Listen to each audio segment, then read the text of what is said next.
good afternoon, and thank you for tuning into an episode of our Friday show. I'm Dave Kluge, and I'm my co-host, Stephie Smalls. Flexibility is in the industry, and we had to make a special spot for a very special guest today. Obviously, you guys aren't used to seeing us coming at you on Tuesdays, but here we are with ESPN's senior fantasy analyst, host of the Fantasy Football podcast. I'm sorry, the Fantasy Focused Football Show, owner of RotoPast, Avengers Shield agent, and the Mr. Roto himself, Matthew Berry. I don't think you really need an introduction like that, but did I hit everything there, or did I leave anything You out? didn't actually. You actually didn't. No, there's a lot of stuff actually that you forgot to mention. I'm pissed about it, honestly. Way to go, Dave. What's the biggest one that I left off the list there? I got to yell at your producer. Like if you, let's see what the biggest one you left out. Probably, I am the New York Times best-selling author of Fantasy Life. I'll never forget that. So my friend Jeff Schaefer, who's creator and executive producer of the league, sent me a note the day that the Fantasy Life hit the New York Times bestseller list. He just wrote me a quick note. He said, "Congratulations, that's awesome. By the way, for the rest of your life, you're a New York Times bestselling author. Make them call you that." All right. So, well, I will add that to the notes for when we have you on next time, hopefully. I'm just saying, whatever. It took me 2 years of my life, but yeah, creator of the Fantasy Life app, which is free to download everywhere, which I love that. Host the fantasy show on ESPN Plus. I'm a company man. Let's get a plug in there. Love Dave. I got stuff going on over here. I let off of ESPN senior analyst. I know you do a lot for ESPN, and we're going to get into that a little bit later because I'm sure you've got some great stories. Before we dive into these questions, though, Stephie, I know you've got a lot going on. I think that you might have a little thing that you wanted to share with the audience today as well. So if you want to do a quick introduction for those that are unfamiliar with you, that would be great as well. Yeah, thanks everyone for joining us. Of course, Matthew, thank you. And just at Stephie Smalls, 3 L's, the normal thing. FTN is where I'm at these days, and excited to announce I'll be having my own short show coming out. First show will be next week. It's going to be Small Talk with Stephie Smalls. It's going to be a blast, something to look out for. Very excited, finally getting back into the grind of content creating. So I'm very pumped. Yeah, content creation this time of year is very, very difficult. I've already had to eat my words on quite a few takes. Anybody that was tuning in 3 weeks ago when I was saying David Johnson was going to be an RB1, no, you can take that one back. But anyway, we're not here to talk about all that today. We are here to talk about. I like that Stephie came up with Small Talk for her podcast. It's very feels. How long did it take you to come up with that name, you think? It wasn't last night because everyone's grinding I got to call it like 10:30. And they're like, we just got the meeting. We have to figure this out right now. Let's all just think about it. And I'm like, well, I kept saying Smalls Talk. I love Biggie Smalls, which is where Stephie Smalls comes from. So I wanted to incorporate that somehow. And it's going to be a shorter show, probably like maximum 15 minutes, has like about 4 segments in there. So I wanted to keep it, light like I normally do, all of my takes, all of how I am on Twitter, as many people know. So probably it took us about an hour, 45 minutes, maybe. See, I was going to guess like 20 seconds. So fact great. That you guys had to workshop Small Talk for an hour, I think is interesting. But listen, I definitely applaud the move of losing the S. Small Talk is better than Smalls Talk. So that's why it sounded weird, because we kept saying Smalls Talk. And then finally it was bouncing back and forth, and we were adding other weird words into it. And I think it was because it was late. Everyone was probably had a couple of drinks at that point. Right. And then, so it did take longer than 20 minutes. I don't know if you can get a better seal of approval than Matthew Berry telling you that you got a good name on your show. So Small Talk or Smalls Talks. Like if you ever decide to do, like a whole series, then do it that way. But congratulations. Good luck on the debut of Small Talk next week. And for those that don't know me, I am Dave Kluge. I work with football guys and fantasy pros, but my favorite thing that I do every single week is this show that Steph and I do together. And if you want to find Matthew Berry's it's ranks, Kluge. There's an E. I thought it was Kluge. Kluge, Kluge. I've heard all of it. Right. I'm hoping that eventually the correct people pronunciation is Kluge. Yes. Yeah. It was actually like Klugendorf. Yes. Just like Loogie. Yep. Just like Loogie. Yep. That's actually how I tell people to say it. Loogie with a K in front of it. Exactly. You shouldn't say that. And here we got Debro down here. I feel like I can just peace out now. Like I feel like I've done the show. I've contributed. Honestly, it's all downhill from here. Yeah, everyone knows how to say my last name. Steph got the seal of approval on her show. She It's been got a great pop. having you, Yep. Matthew. Thank you Yeah. so much. That's it. Anything Yeah, else it's been a for the day? blast. God Good bless. job on Thanks Avengers. so much. Good time. Yeah, great. Wait on quarterback. There we go. God bless. I'm out. So Matthew's takes are easy to find, but we're gonna get to know him a little bit today, and I'm gonna ask you a question that I'm sure nobody has ever asked you before, Matthew, but I don't believe that. I'm sure but our go ahead. audience would want to hear it as well. So, quick and easy one. You shot the Avengers, and I'm sure that came with just a pile of NDAs. So, I've heard about the experience before, but what I want to know specifically, how hard was it to go home and not tell your wife that, hey, I just shot a scene with Robert Downey Jr., Chris Hemsworth, and Robert Redford? Were you able to keep those cards close to your chest? No, I told my wife. It was actually easy to do, and I'll tell you why. I told my wife about it, but as I love my wife, and she's wonderful in many, many aspects. But if there is one criticism I can label on her or can throw at her, she's not a superhero person. Like she doesn't like she watches those movies because I'm super into them, but she's just like, like we're watching Falcon and Winter Soldier, like which she's literally doing because like for me, like, and she's like, wait, I thought he was dead. He's not dead. No. Well, wait. And she'll be like, why is his arm like that? And I'm like, because, you know what I mean? Like, and she goes, wait, his arm's different. I'm like, well, yeah, remember in Black Panther, he goes to, anyway, like I'm trying to explain everything to him. And I'm like, you've seen this. You've seen I've been next to you when this stuff has been explained. And so anyway, like, so you go and you're like, you're not gonna believe this, but I'm in a scene with Robert Downey Jr. Oh, which one is he? Like, it's literally that. It's literally, and so anyway, so keeping it a secret. So Beth, my wife Beth was not, she's like, oh, did you have fun? Oh, good. Okay, great. Listen, the kids, blah, blah, blah, blah, blah. She's just like, done. Okay, good. You've been gone for 2 days. Like, now you need to help with soccer pickup or whatever. So, so that wasn't particularly tough. Because I wanted to talk about it more, and she was done with it. But keeping it from everyone else was insanely tough, especially, because if you think about when those movies were shot back to back in Atlanta over the course of a year. So Infinity War and Endgame were shot back to back over the course of a year in Atlanta. I remember this because I remember this distinctly. I shot it on a Wednesday, Thursday. And the weekend prior to the days that I shot the scene, it had been a Thor Ragnarok had just come out. Mm-hmm. So to give you an idea of where it was in the MCU in terms of the timeline, so the movies that came out after Thor Ragnarok, right, were I'm probably screwing up the order, but it's like Ant-Man and the Wasp, Captain Marvel, Avengers Infinity War, and there may be one other that came out as well. I think Black Panther had been out at that point. Wasn't it Black Panther? Yeah, I think Black Panther was out at that point, but it might have been, my memory's fuzzy. But I remember Thor after Thor Ragnarok. It's definitely Ant-Man and the Wasp, and Captain Marvel and Avengers Infinity War still had yet to come out. So you're shooting all this stuff that obviously takes place after that and incorporates all those things into it. So that's weird. But the reason I remember that specifically is that Tom Hiddleston, who plays Loki, is in my scene, or I'm in his scene. Probably is how he probably tells it to friends differently. But whatever. Loki was in my scene anyway, and so Hiddleston comes onto set, and it was clear that Robert Downey Jr. hadn't seen him in a while because they come in for a couple of days, they shoot what they got to, and they leave, and not. The cast isn't there for an entire year. They come in for when they got to shoot, right? Mm-hmm. Okay.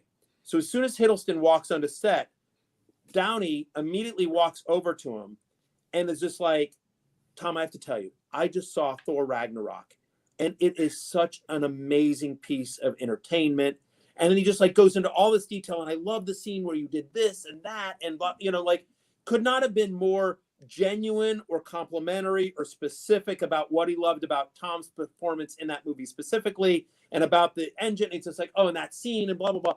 And like, I could tell Tom was like really pleased. And I thought it was just a really it was just a great moment to sort of witness.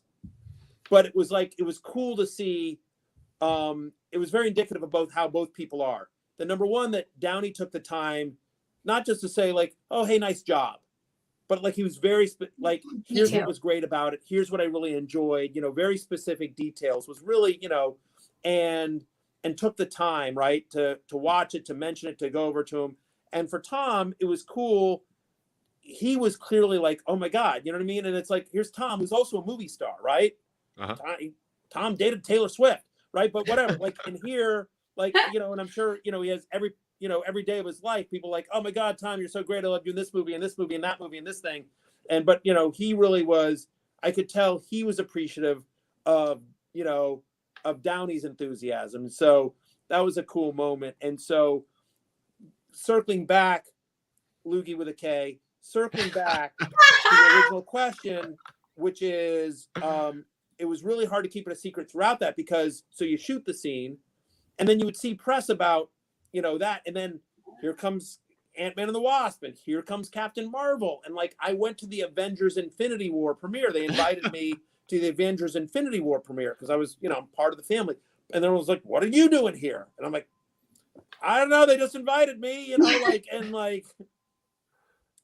So that was really tough. But by far the toughest part about keeping a secret was when the movie came out, because Disney had so many NDAs, and there was a whole campaign about not spoiling anything, and Thanos demands your silence, right? And that was the whole thing that I literally was not allowed. This is true. I got an email from high up Disney PR saying that I was not allowed to even acknowledge publicly I was in the movie until Tuesday after it had been released.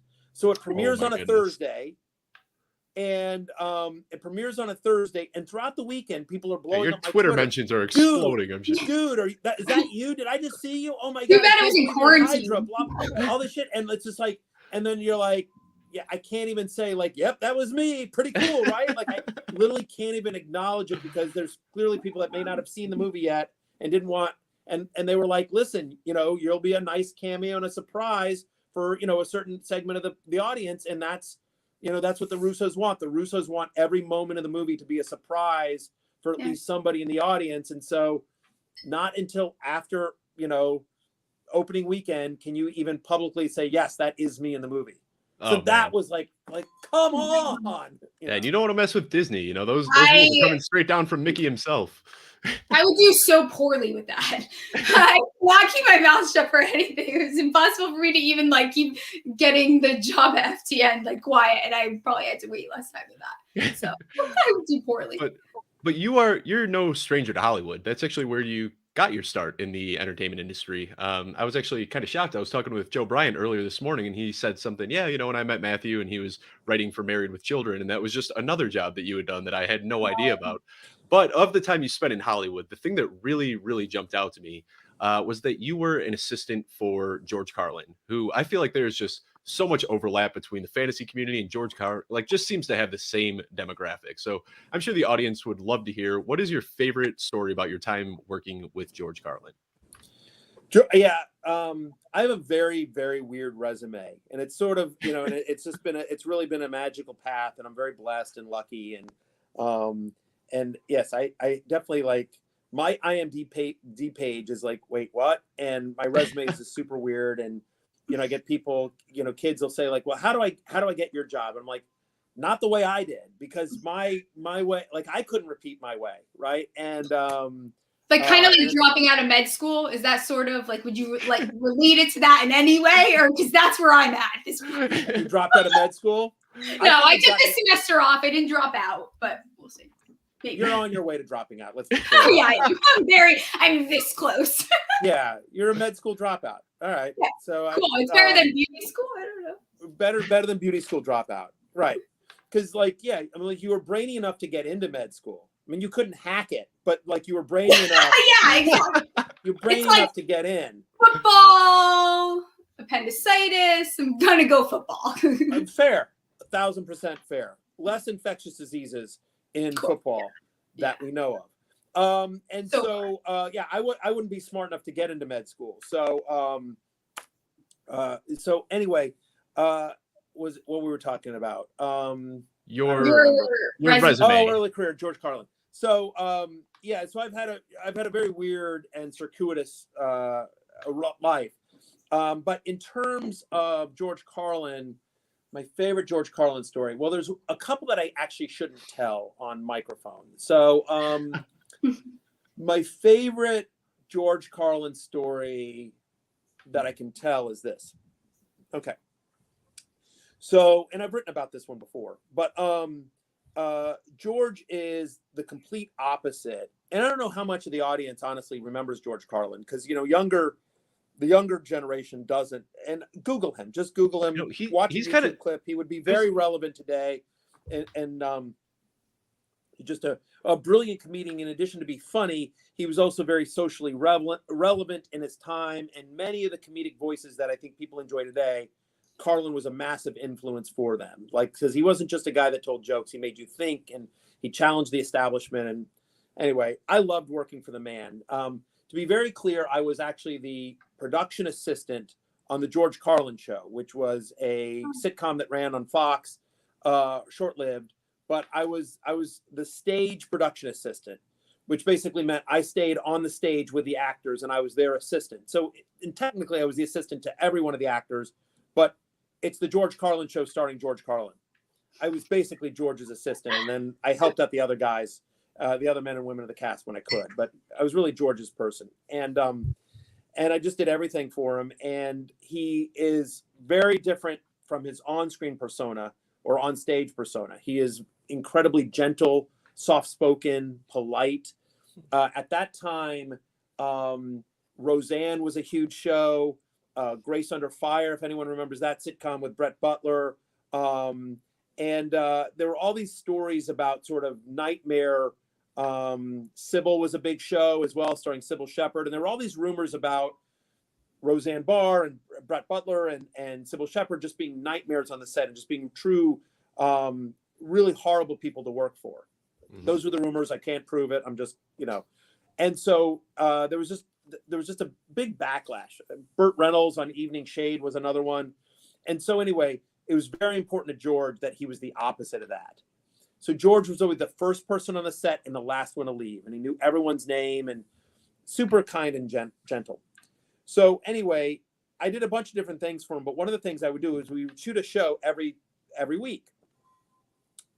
And so on whatever, after the show, after we would shoot a show in front of a live studio audience, there would normally be 4 or 5 things that George needed me to do, just errands for me to do. So this is my first job out of college, and I went to Syracuse University, go Cuse, and one of my best friends from high school was going to come out and visit me. So my friend Sean, he was bringing his then girlfriend, his now wife, Cindy, and so they were going to come visit me for a week in LA. So I go to George on that Friday before we shoot the show, and I say, "Hey, George, listen, I have a couple of friends coming to the show tonight, and I'd love to take them on the stage after the show and kind of show them around and show them here's where the key grip sets and, here's what a boom mic is and blah, blah, blah." I said, "So would it be okay, whatever you need me to do after the show, could you just tell me now and I'll take care of it now before the show?" He goes, yeah, that's fine. I just need you to do this, this, and this. Okay, great. Thanks, George. Got it. Have a good show, brick a leg, right? Whatever. So I go, I do I take care of whatever it is George needed me to take care of. We do the show. After the show, I'm walking my friends around. And out of the blue, here comes George Carlin. "Matthew, are these your friends from Texas?" Yeah. George, Sean, and Cindy. Sean and Cindy, George Carlin. And so George, and understand this, I'm the lowest rung on the ladder at this show. I'm the gruntiest of grunts. Like my job, I pick up the food. I order the food. I Xerox scripts. This is back when you had to Xerox scripts. Like I drive scripts around. I picked up George's laundry. You know what I mean? Like I answer the phone. I am the gruntiest grunt on the show. Like I'm the lowest level guy on the show. And so George sees my friends, but you wouldn't know it from George because he sees my 2 friends. He's just like, "Oh, so great to meet Matthew's friends. We couldn't do the show without Matthew. I consult with him every day. He's going to be a big star. in this town. You know, he's such an integral part of what we do here. You know, he gives it the big sell. He's selling it hard. And Sean and Cindy are like, you know, give me a look like, we thought you were, you know, some dumb asshole. And I'm like, I am, but okay. You know, and so he's giving it the big sell, and he's got 2 copies of the script from that night's show, and he signed and he's autographed to him, and he's like, Sean and Cindy, and he hands them copies of the script. Come on, let's take a picture. You know what I mean? How did you guys meet? You know, how do you know Matthew? Spends like, I don't know, 5-10 minutes with us, right? Just unbelievable. And so he walks away, and then, so they're on cloud 9. They can't believe this. The next day I go to George and I say, George, oh my God, that was so amazing. You know, thank you so much for doing that, for seeking us out and coming to do that. I would never have asked, you know. And he goes, listen, he goes, first off, you're a good kid. You work your ass off. It's my pleasure. He goes, but more importantly, he says, here's the thing. Your 2 friends, for the rest of their life, the next time my name comes up, they'll be like, I met Carlin once. He was pretty nice. He goes, so I would much rather that. I would much rather that than, oh yeah, I met Carlin once. Blew me off. Bought all that guy's albums, and, you know, he still blew me off. Screw that guy. Whatever. He was kind of a jerk. He goes, 2 minutes of my life for a lifetime fan. I will make that trade every day of my life. And so, you know, and I hadn't put it together at that point. I'm new to show business, right? But I realized one of the jobs that I did for George all the time was I delivered scripts and memorabilia and pictures that he signed. You know, he would always send me, and I would be mailing. I always mailed stuff for him, and it just sort of clicked in. And I would notice, like, you know, poor guy couldn't go to the bathroom without somebody stopping and saying, can I get a picture? Can I get an autograph? And so, you know, obviously George Carlin is a global icon, and, you know, insanely famous and whatever. I talk about fake football on basic cable wearing makeup. You know what I mean? So let's properly frame this, right? So, but, you know, thanks to both the popularity of fantasy football and the popularity of ESPN, when I'm out in public, there are people that recognize me. And so I, you know, because of George, you bet. You want to do a video about your league? You want to let's do a trash talk video. You want me to pick your draft order? You want to take a picture? You know, you need an autograph, whatever it is. I always try to do that. You know, my kids get annoyed because it's a lot of times when I'm out with my kids or whatever. And, you know, so it's, you know, and sometimes people are rude and pushy and they'll just like shove a phone in your face, but you always try to like, anyway, that's one of my favorite George Carlin stories. And it's one that I took, you know, it's a lesson that impacted me my entire life. Yeah, no, that's a great story. I love that. And, you know, I've seen interactions on Twitter, and I've heard the same. I've never heard anybody mutter a bad word about you. And but I try to live by. I mean, yeah, Reddit's a little different.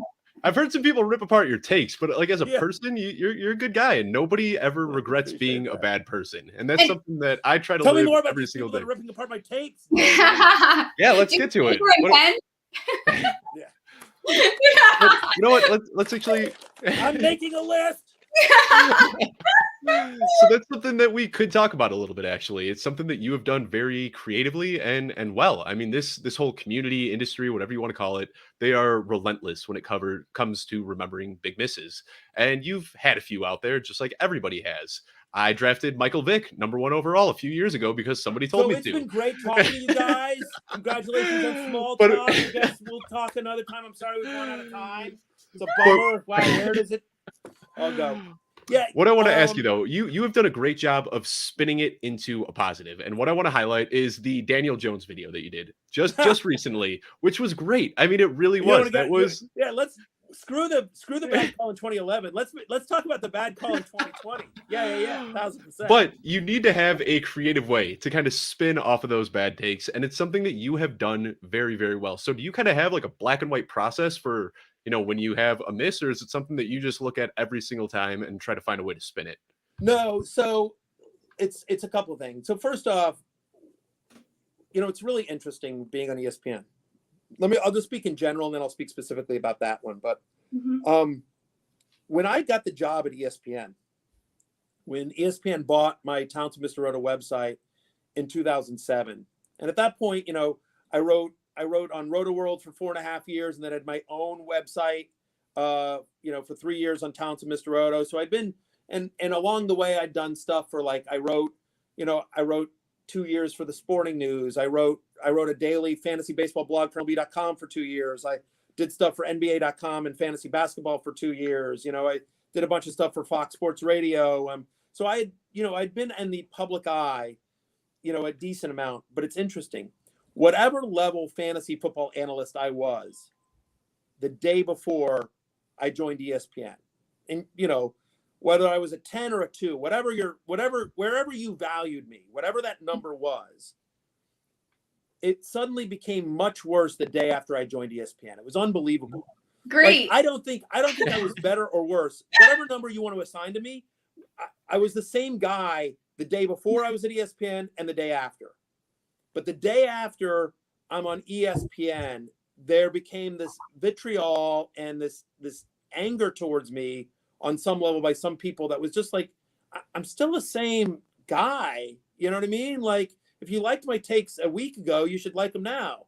And if you thought I was an idiot a week ago, then yeah, I'm still an idiot. But it felt like they were oh, he was okay a week ago, but now what an a-hole. And so that was a really weird, wide opening, kind of eye-opening experience for me. And it took me a little while to adjust to that. Right. And, listen, there are moments and tweets that I wish I could take back, but you learn pretty quickly to have a thick skin. So I think I handle it a lot better now than I did. And so to answer your question,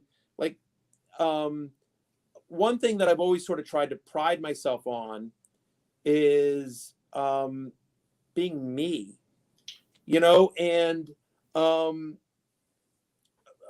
let me tell you, I'll tell you a story. I'll tell you 2 quick stories here. And I'm going off on tangents, and I know, but whatever. I think you'll enjoy this. You can talk all day. It's fine. Thank you, Stephie. This would be a bad episode of Small Talk. I think that's clear. I'm not a good guest for small talk. I'm a long talker. We'll talk about it though. So what I was going to say is that I remember reading an interview, 2 interviews that I think will go a long way to answering this question. I remember reading an interview with Huey Lewis. Huey Lewis, the News, obviously, Power of Love, working for a living, the whole thing, hard rock and roll, et cetera, et cetera. And they asked Huey Lewis about his appeal.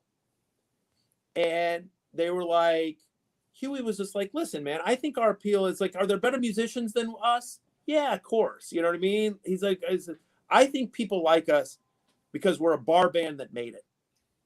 We're like a solid, good, you go to the bar on Friday night with your buddies, you're having some drinks, and there's a bar on the stage, it's playing great music, and you're having fun, and we're having a great time. He goes, that's us. He says, I think we're a bar band that made it. And people react to that.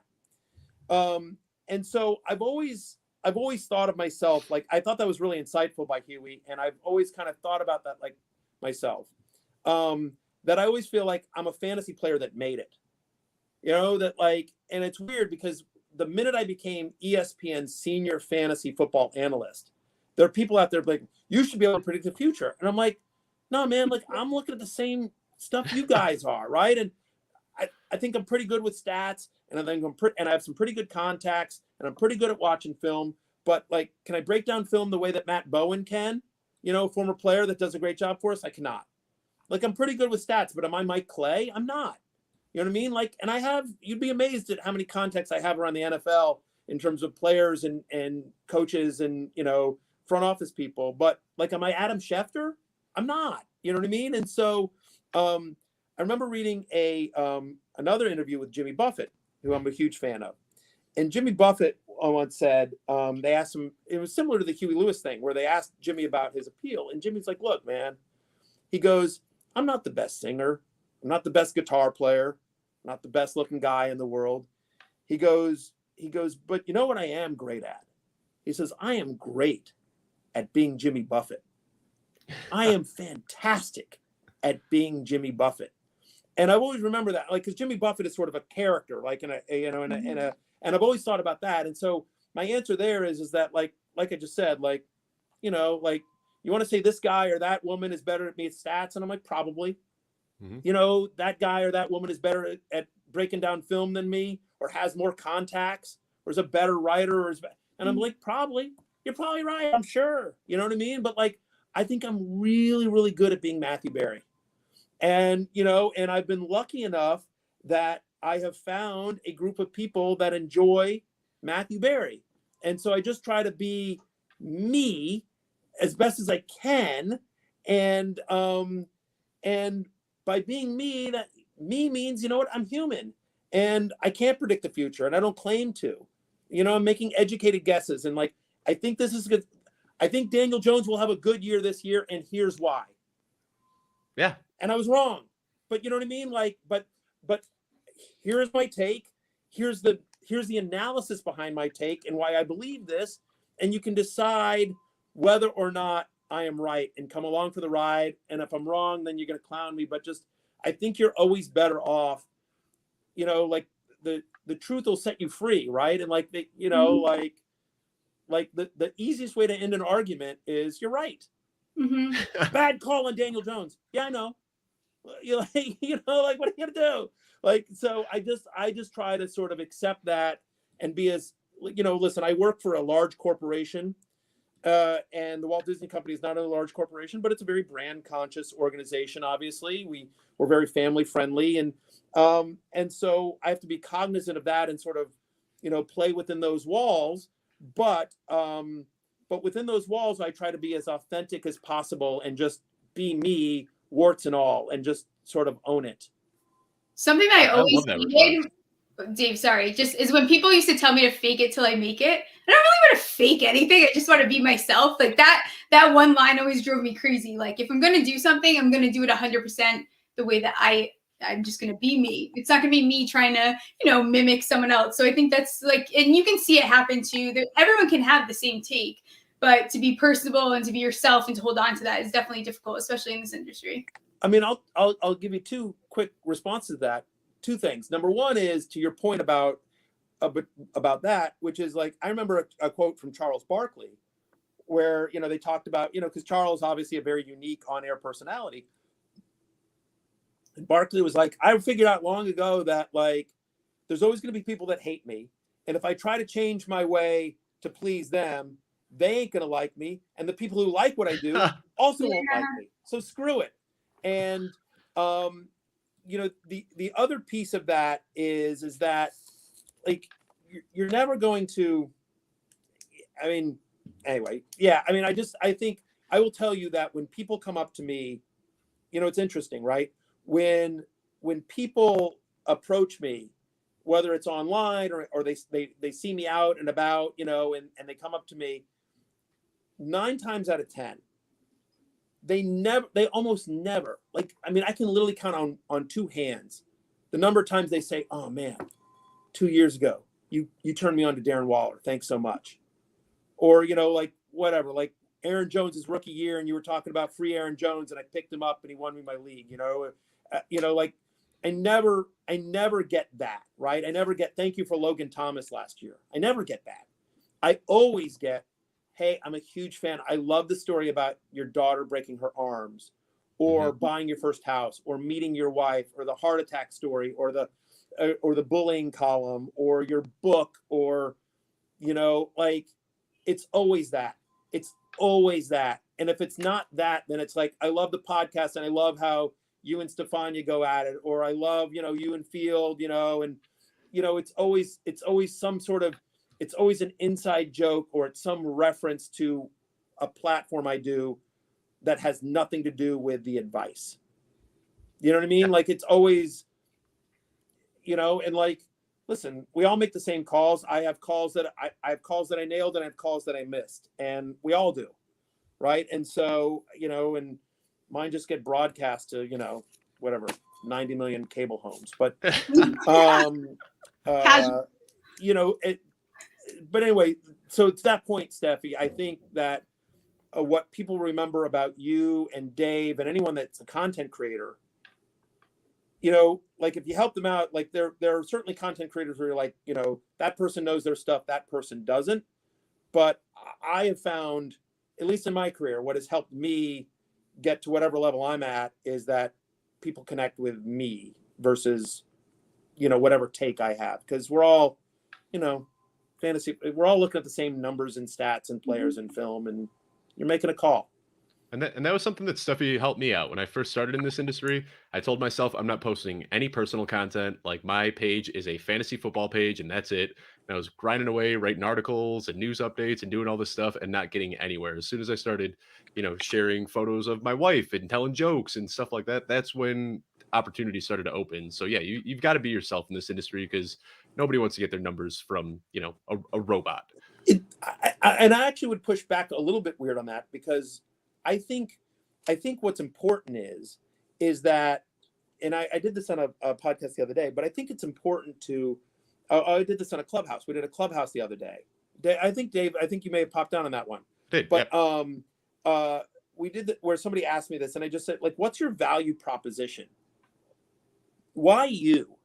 You know what I mean? And so, like, the answer for me is, like, because people, I've been doing this long enough, that people, they enjoy my writing, they enjoy the podcast.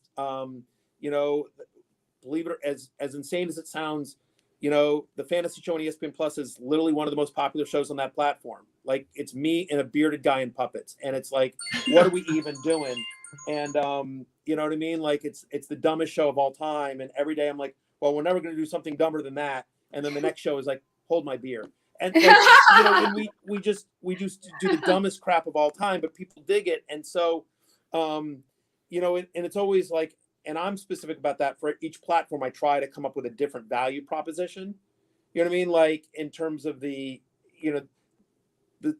column is usually about the opening story. That's the, people like the advice, they like the love hates, but they also gravitate to that story. Whereas the value proposition of something like Fantasy Football Now is, hey, we're 3 hours to kick off. What's the injuries? Who's inactive? What are the latest, give me down the barrel, like, nuts and bolts. That's a time for sort of like blocking and tackling. But so I think, to your point, Dave, is like, I don't want everyone to, like, somebody like Mike Clay, my colleague and friend, like, Mike is awesome, but Mike's value proposition isn't, and every once in a while he'll share stuff like about his wife or his kids. He loves his NASCAR. He loves his Eagles. Like, but for the most part, I think Mike's value proposition is that his stats and his analysis is just, at a different level than other people in the industry, right? And just the deep dive that he does and his projections that he does, and his projections are really, really good. And, in the wide receiver cornerback matchups. And so there are, the value proposition of somebody like Evan Silva, right, is like the deep dive he does on matchups. And so I think it's just important to, like, what's your value proposition? If somebody is, if a user is sitting there going, like, I have all this content in front of me, why am I choosing to engage with yours? What's the answer? And so, and it can be because they dig your jokes or your family or your personal life or whatever it is, but there needs to be some sort of value proposition to the end user. You know what I mean? But I do fully support for all people to just be your true self. Like, I follow Steph. Steffi, I follow you on Twitter, and I don't believe you have an unexpressed thought. That's my take on you. Is just like, if I want to know what's on Steffi's mind, I just have to go to her Twitter, because it's my diary. I've always wanted. It's just my public diary. Right. Exactly.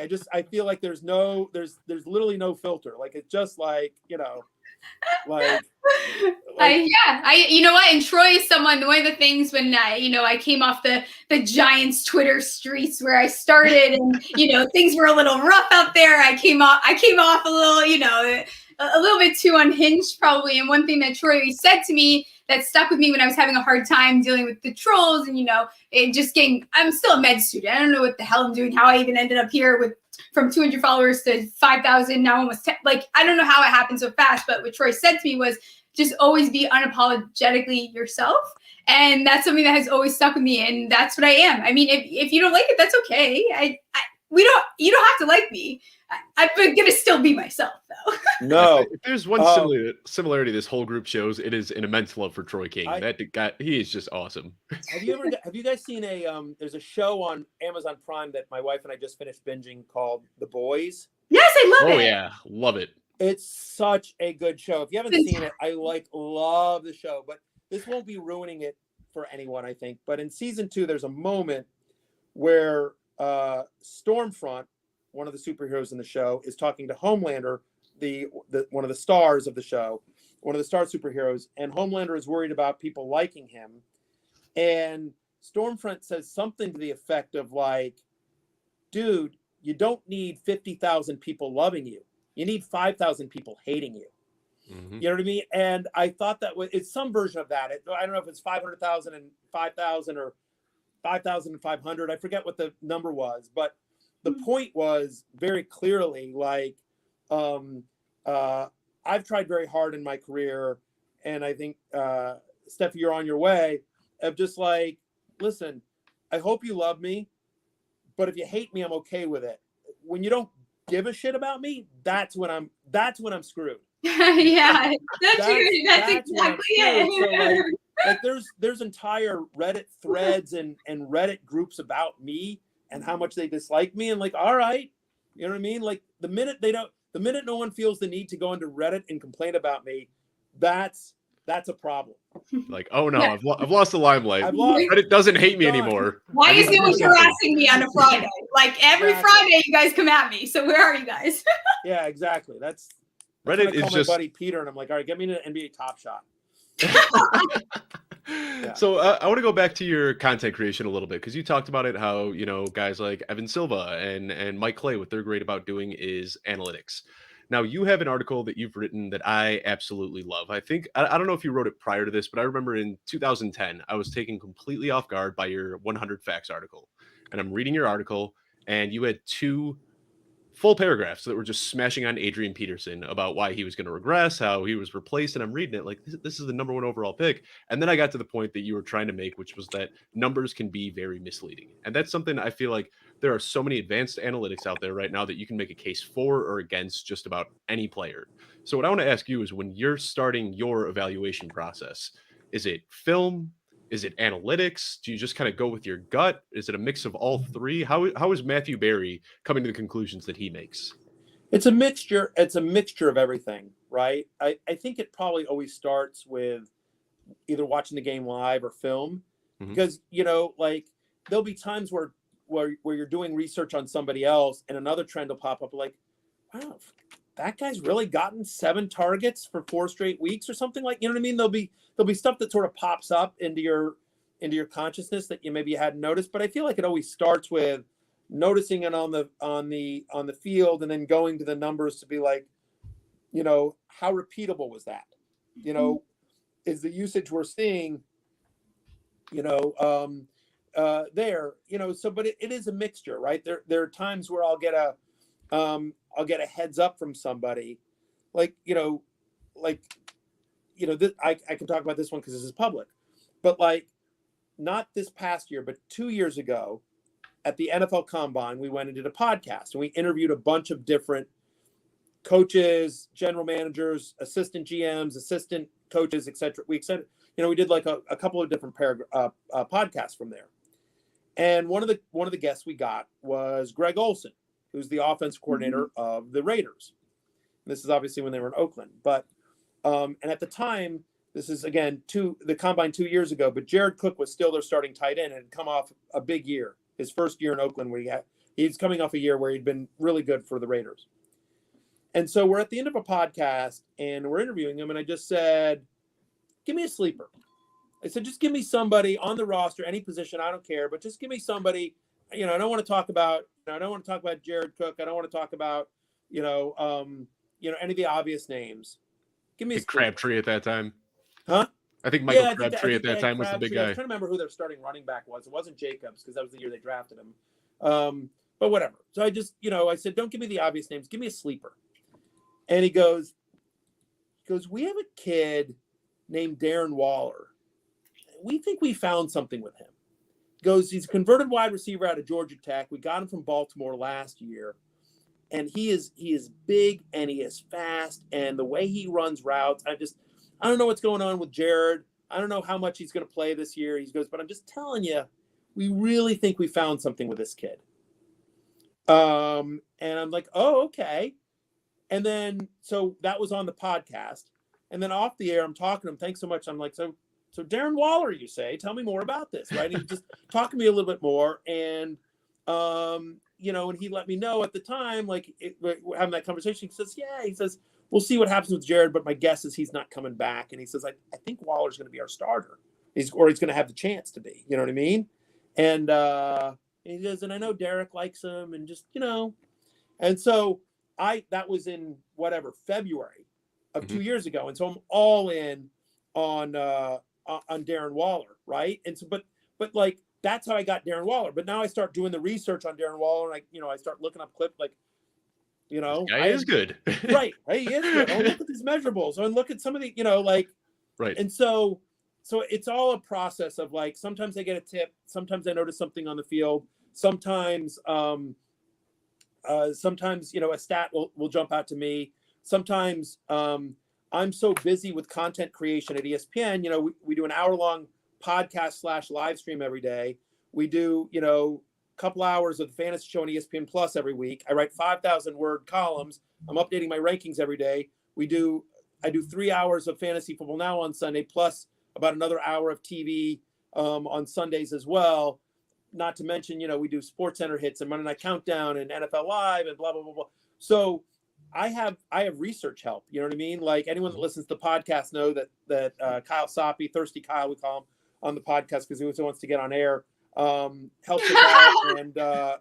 And on the fantasy show, we got a guy, the Statapiller, Damian Dabrowski.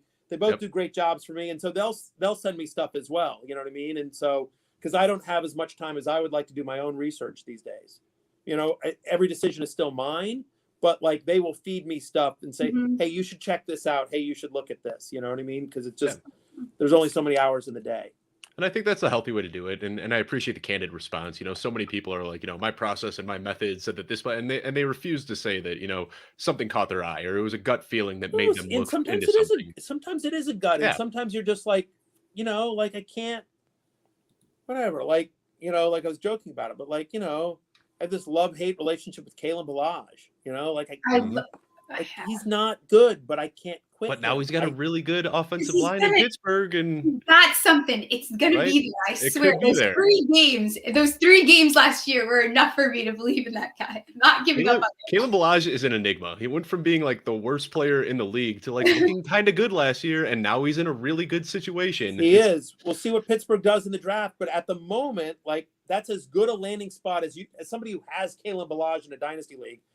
Like, that's as good a place you could have hoped for him to land, you know? And so, I mean, he was, you know, he was absolutely usable last year, and they liked him. And by the way, you go back and look at Arizona State, like, there are moments in his Arizona State tape where you're like, that guy should be in the NFL. And then there's also times where you're just like, what? You know what I mean? But, like, anyway. He's an enigma. He's 6'4", built like a brick blank house, and fast as hell. Like, you know what I mean? Like, he's like, it's Brandon. If you remember, Steph, you're a giant. It's Brandon Jacobs with speed. That's why I think I can't let go. It's like I see him in him so very much so, and it's gonna happen. I have to believe it. Yeah.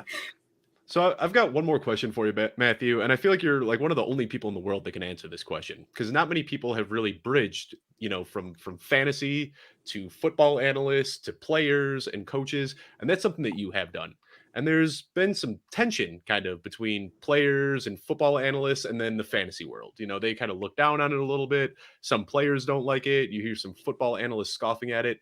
You have been in the industry for quite some time now, though, and I'm wondering, have you noticed that? Nice way of saying old, but go ahead. I'm listening. Oh, not have you noticed that tension? Has it changed or dissipated a little bit over time, or do you feel like that's still a thing? I saw on 60 Minutes a few years back where Tom Jackson, you were walking through the studio, and he goes, "How far are you taking this crap?" Kind of joking around, but it's something that, you know, you're passionate about, and there's a huge audience for it. Is it something that, like, the older football analysts are starting to come around to now? Oh boy, that's a loaded question. So yes and no. Here's what I'll say. I will say in general, it is absolutely dissipated. So it's both dissipated and gotten worse. And I'll explain this. I think players for the longest time thought it was nerdy, held it at arm's length, were insulting about it. And they have more because it's become so popular, because younger players are coming in the league that actually played fantasy football. Just a variety of reasons, because there's been monetary opportunities for a lot of players, whether it's doing a deal with a DraftKings or a FanDuel or something like that, or whatever, think about like sort of Peyton and Eli doing the DirecTV fantasy football commercials. Like there's been enough things where they've sort of gotten the message, and so players are not as they're more accepting of it. I'll give you two quick examples. Number one is every year I get invited. They're very gracious. Last year didn't happen because of COVID, but last few years, I'm graciously invited by the NFLPA to go to their rookie premiere, where they invite 40 of the most marketable, in their eyes, marketable rookies, and I get to interview them. It's a 3-day period where their rookies meet all the sponsors of the NFL and the NFLPA, and they find out their Madden rating for the first time, and they sign their Panini trading cards, et cetera, et cetera. But they try on their jerseys for the first time. And so I get a day where I get to interview all 40 of them, like 15 minutes back to back to back to back. So it's an amazing experience. And so I remember interviewing Josh Allen, and Josh Allen came up to me, and I always sort of have this little preamble. Hey, I'm Matthew Berry. I do the fantasy football stuff for ESPN. Can ask you a few football questions, also a couple of fantasy ones. If you don't play, feel free to ignore them. Blah. I have a little spiel that I do. And I walk up and I'm like, hey, Josh, I'm Matthew. I was like, I know who you are. And I'm like, you do? He goes, 3-time champ right here. And I'm like, what? And I'm like, all right, so we got on camera. And I'm like, all right, you just told me you're off camera. You told me you're 3-time champ. And he goes, that's right, man. All my boys in high school, I'm still in the league. And I'm like, well, who was on your team last year? You know what I mean? And he goes, and he's running through his team, and he goes, my tight end was Charles Clay. And I'm like, so you're actually going to potentially be like the first fantasy manager of all time to have a player on his roster and then throw an NFL pass to him. Oh my God. Next year, you think you'll tell Charles at practice you had him on your fantasy team? He's like, no, I may keep that one to myself, And but my point is so you have players like that, you know what I mean? Like Hayden Hurst, same thing. Like he's a fantasy player. Mm-hmm. So more and more guys that I interview, now it's about half and half. Used to be I'd interview 40 guys and it'd be like 38, like what's fantasy? And now it's about half and half, where played it once with my family, didn't play in college, whatever. I co-own a team with somebody, my dad always asked me for advice, whatever. So there's that. And then I did an episode of the fantasy show. I'm sorry. I did an episode of Peyton's Places in year one, where Peyton wanted to go to the birthplace of fantasy football. So I go along with him. And we do this interview, and where he interviews me about fantasy football. And one of the things we talked about in the interview was he talks about the fact that he didn't like fantasy football. And he's like, I really didn't like it. I hated it because fans would come up to me and be like, man, you had an awful game. What are you doing? And he'd be like, what are you talking about? We beat the Patriots 10-7. Like, we just gutted one out. He goes, you didn't throw any touchdown passes, man. You killed my fantasy team. He's just like, well, who cares? Like, so he didn't understand, or people would be like, oh, great game. And he'd be like, we lost 38-35, and he'd be like, yeah, but you threw 5 touchdown passes. And so he thought it sort of skewed fans, point of view on the game. He goes, I'm in a league with my kid now. Now that I'm retired, like my kid wanted to play, so I play with my kid, and my wife plays with my other child, and we're in a family league, and I sort of get it now. So on the one hand, there's that. There's much more acceptance. Like somebody like Peyton Manning can now get into fantasy football. The downside is that what has happened is, while fantasy football has become more popular and more ingrained in the league and the culture of the NFL, social media has also become much more prevalent.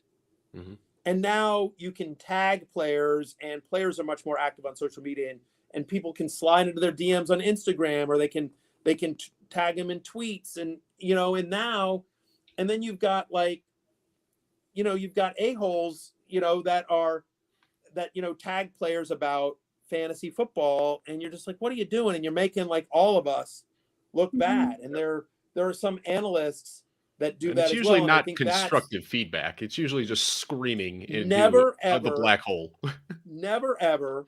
And I'm going to say this, and then somebody's going to yell out hypocrite, and I'll address that in a second. But never ever tag a player in a tweet, a negative tweet. No NFL player should ever care about how they do fantasy wise, how they affect your team. You know what I mean? Like, you shouldn't be tagging them. Like, what do you do? Like, just let them play. Like, they're worried about, and the people that are like, like, guy goes down with an awful injury and they're like, oh, there goes my fantasy season. Yeah. Like, that guy's out there trying to make money for his family. That's his livelihood. So, and like, the player doesn't give a shit about you, really. Like, like at the end of the day, right? Like, he doesn't care. He's gonna go back home like he normally does, and all you're doing is harassing him. That's correct. And it's so stupid. And the hypocritical part, I'll just address this so you guys don't have to, is it's like, I got into a whole thing with Josh Jacobs last year. Him and I went in a back and forth, and I tagged him in something. And so what happened there is, and I'll just address this real quickly. Josh Jacobs, who prior to that interaction, I had been a massive fan and supporter of.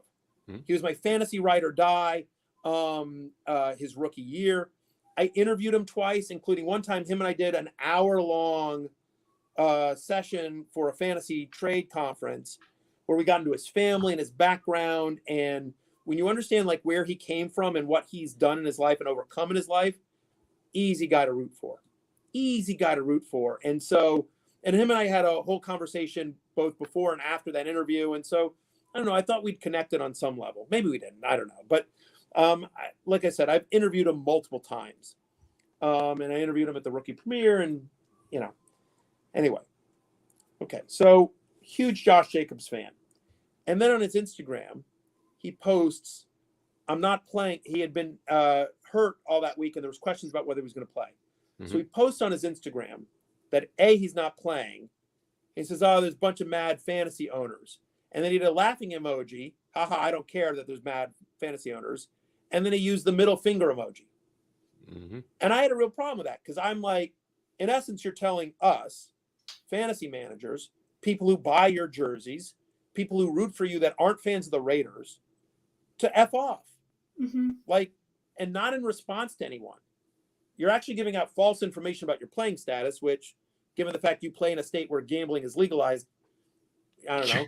I might, if I was the gambling commission, I might look into that, but whatever, that's not my job. But, so that's interesting. But beyond that, and the game was in Vegas that day. But beyond that, just to say F you to a bunch of fantasy managers that have done nothing but have supported him, bought his jerseys. Fantasy is a big driver of NFL Sunday Ticket. NFL Sunday Ticket revenue is part of the salary cap.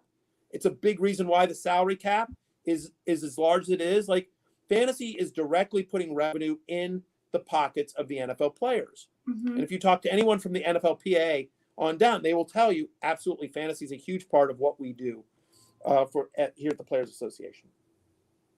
So I took offense to that. Mm-hmm. The response to people to me, and so we do a segment every week on every show on the fantasy show on ESPN Plus called "Don't Be That Guy."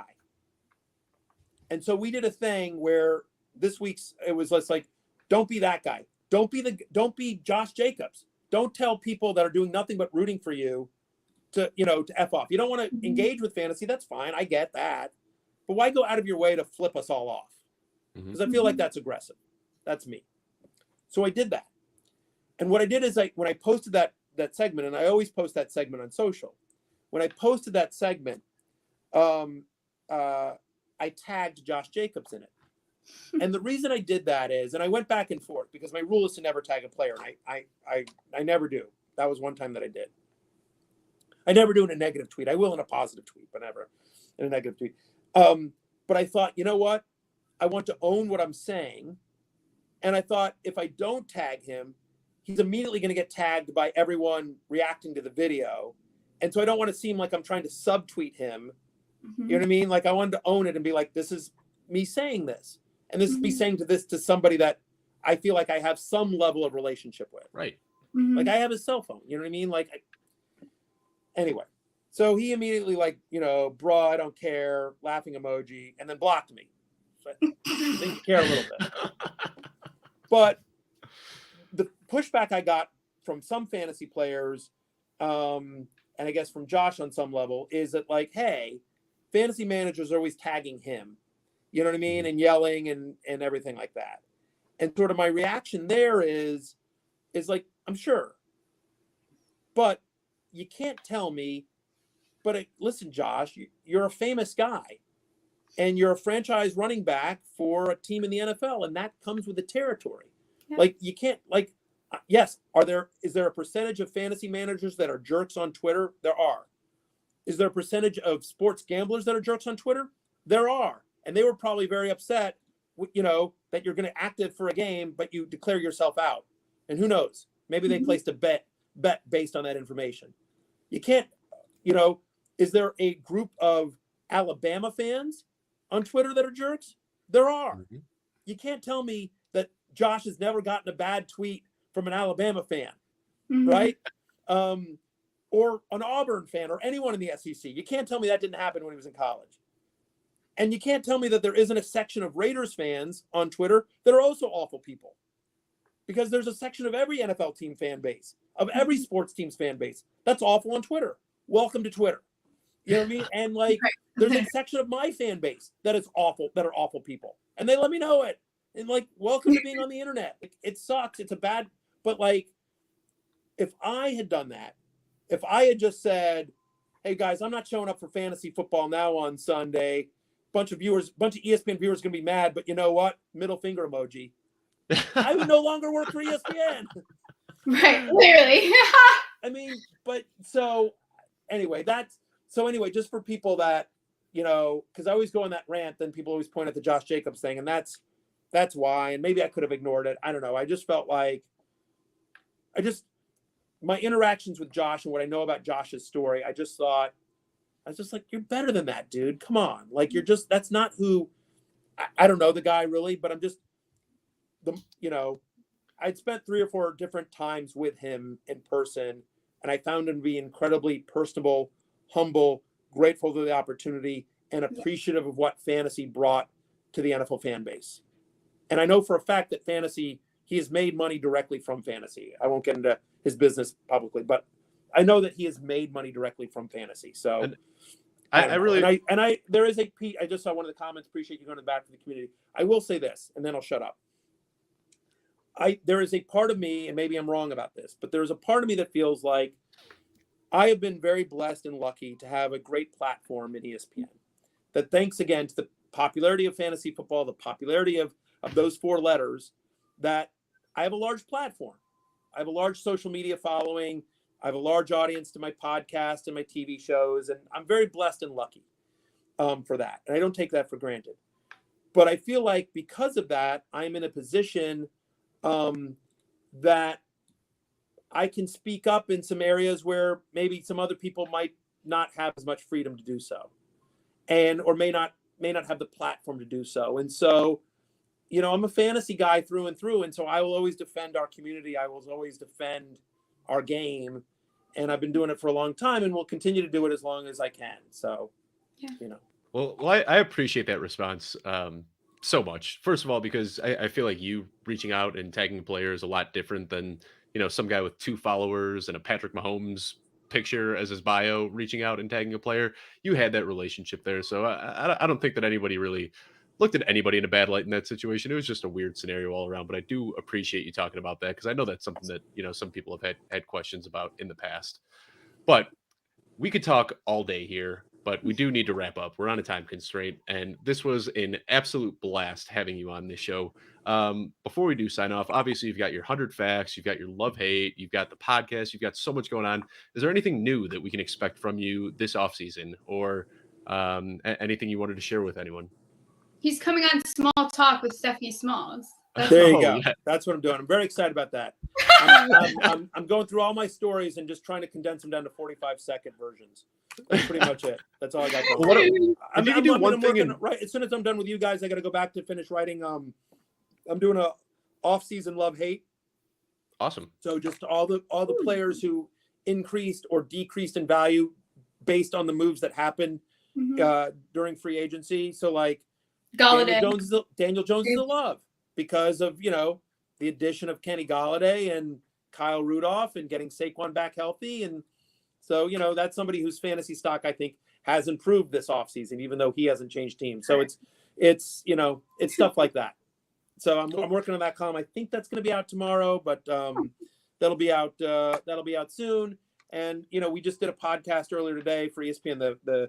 So if you enjoy podcasts, wherever you get podcasts, the ESPN Fantasy Focus with Field, Stefania, Daniel Dopp, and myself. So there's continue to work, be a company man. There you go.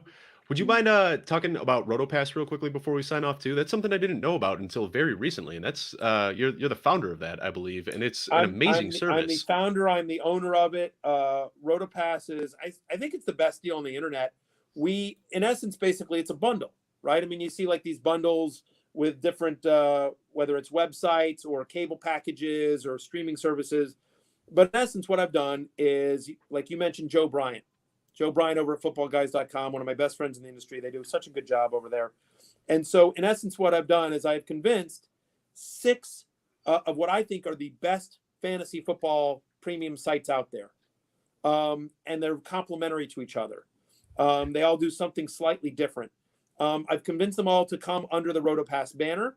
And so you can subscribe to all of them separately. But if you subscribe to all of them separately, it would cost you a lot more than it costs you to subscribe to RotoPass, which RotoPass works out to about 30 cents a day. And there's 6 sites in RotoPass. It's a year-long subscription, and you get Football Guys, RotoWire, ESPN Plus, which is, it pays for itself just with ESPN Plus, all the stuff we're adding at ESPN Plus. RotoViz, they do a great job.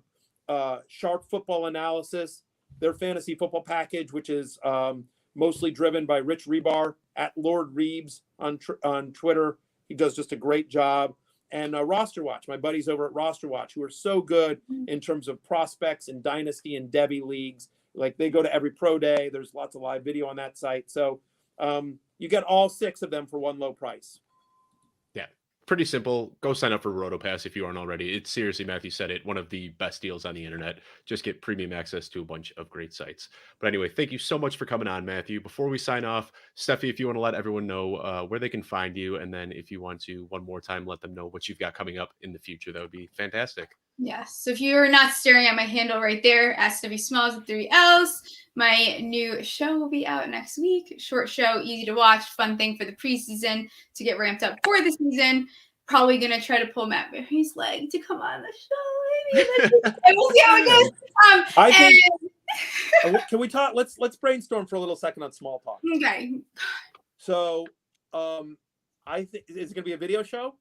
Yes. It's going to be four little segments. The first segment will be your normal Smalls.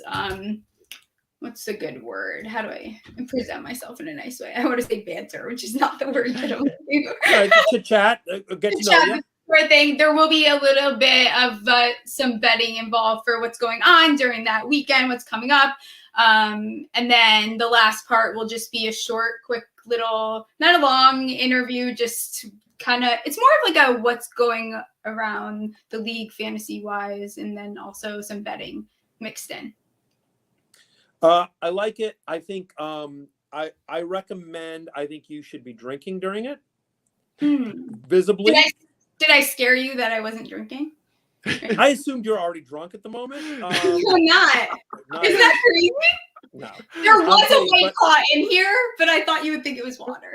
Yeah, no, well, that's because like as somebody who follows you on Twitter, I notice a lot of White Claw inspired tweets. Yes. So I just think you should Kathy Lee and Hoda it. Like you should just full on make sure your guest has a drink as well. Yeah. Maybe there's some sort of drinking game during it. Maybe you have to, if you're doing some betting, maybe there's a drinking bet or something like that. But I think there's that.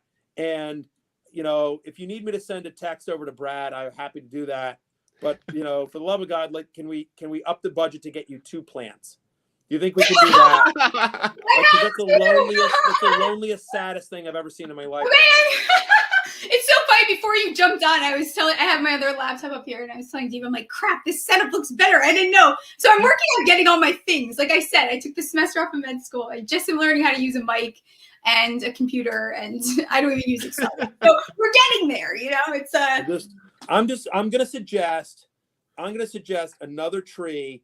And what you should do get another tree in there. And honestly, what you should do is you should hang White Claws from it.